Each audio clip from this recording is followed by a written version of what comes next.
form of transportation will be coming to Central Texas this summer. Starting this June, you will be able to rent bikes and scooters. Our Stephanie Escobar joins us live from downtown Waco. Stephanie, now this is a pilot program.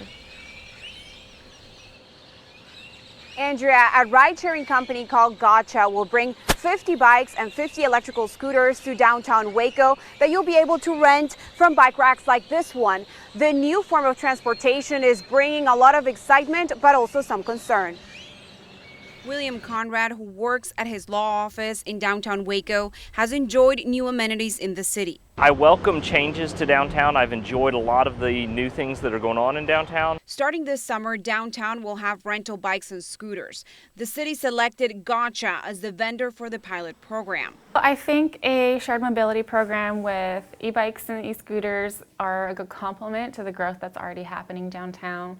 I think getting people out of their cars and having more opportunities to walk and bike are great for Waco. Conrad, who is blind, says he appreciates having a new form of transportation, but he worries about scooter parking. When we were in Austin, we went to a football game in the fall, and we had to go out and walk in the street because there were so many scooters piled up on the sidewalks in areas that were marked as no scooter.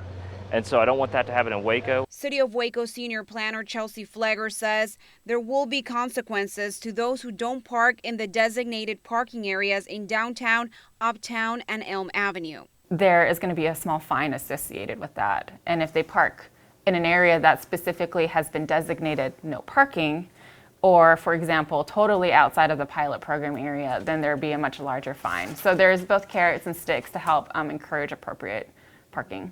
Conrad says he doesn't have a problem with scooters coming to Waco. He just wants them regulated. I don't want them creating a pile in the middle of the sidewalk. I want the sidewalks to be free and clear so that other disabled users, and everyone can use them freely.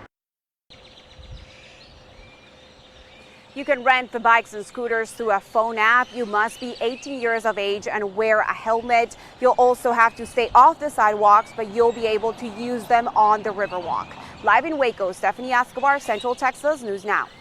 Stephanie, live, thank you so much. On April 30th, the city staff will ask the city council to enter an agreement with Gotcha Bike to move the process forward. If the pilot program goes well, the city will have the option to extend the contract and increase the number of scooters and bikes. Like Stephanie mentioned, Austin has already seen its fair share of scooters pop up across the city. It uses a different vendor than the one coming to Waco, but many Austin city dwellers have their complaints.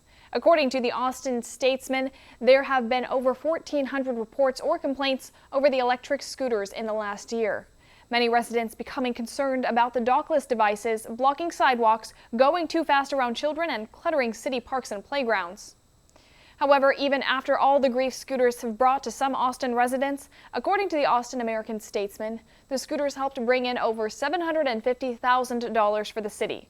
The money is a mixture of permit application fees for the scooters and fines levied on impounded scooters.